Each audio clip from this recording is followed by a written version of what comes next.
And our good friend, Dr. Jill of the veterinarian medicine world, joins us to warn us about the threats we may not be aware of. Good morning, Dr. Jill. We've got a long list. We want to get to as many as we can, but hit us with the top most important ones. Hey, good morning. Happy Halloween. Check out this table. It has all sorts of goodies on it that are not safe for pets. Of course, chocolate. We want to make sure to keep your chocolates away. But some of those candies, like some of these little gummy type candies, have xylitol in them, which can be deadly to your pets. So we want to make sure to keep your chewing gum and some of your gummy candies, or actually all your candies with the wrappers, away from your pets. The one thing that a lot of people don't realize is some of these masks can be very scary to your pet. Just when I show it to Natalie, see how scared she gets? I don't want her to be afraid of it, so we need to work with them on it. But a lot of these also have little tidbits of danger on them, like feathers, little patches, things that they can actually get into, swallow and eat. The kitty cats love stuff like this, so we want to make sure to keep them away from it. I'm wearing a boa. The cats love this, but you want to make sure to keep that away. Also, some of the jewelry. You know, I love the jewelry, Paul.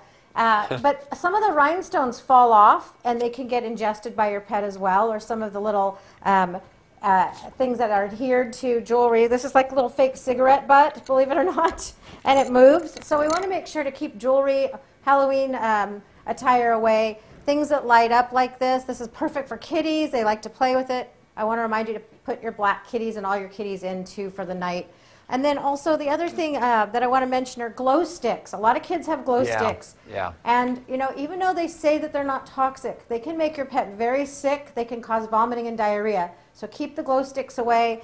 Don't use candles. Use the little tea lights in your pumpkins, so that way you make sure that they're safe if they get knocked over. We don't want anybody getting burned. And then some of these little miniature pumpkins. We want to make sure your pet doesn't get into those. Although the pumpkins can be safe in their food, some of these contain mold as they're sitting out, and we want to make sure that the mold doesn't affect your pet if they go to eat them, because they kind of look like candy to them, and some pets actually have pumpkin added to their food. They're used to it. Jill, we've got time for one last piece of advice before we run, if you've got any more for us.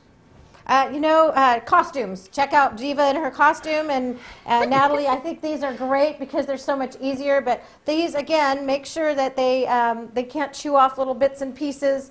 There's a little cow costume here that's cute, but I always make sure, like, see, there's a little udder there. They could chew these off. It looks like a little stuffed animal toy. So you want to stay away from costumes that are not safe for your pet. All right, utter disaster. Jill, it is always a pleasure talking to you, and seeing the pooches dressed up for Halloween. Have a good, safe one, and thanks for your advice.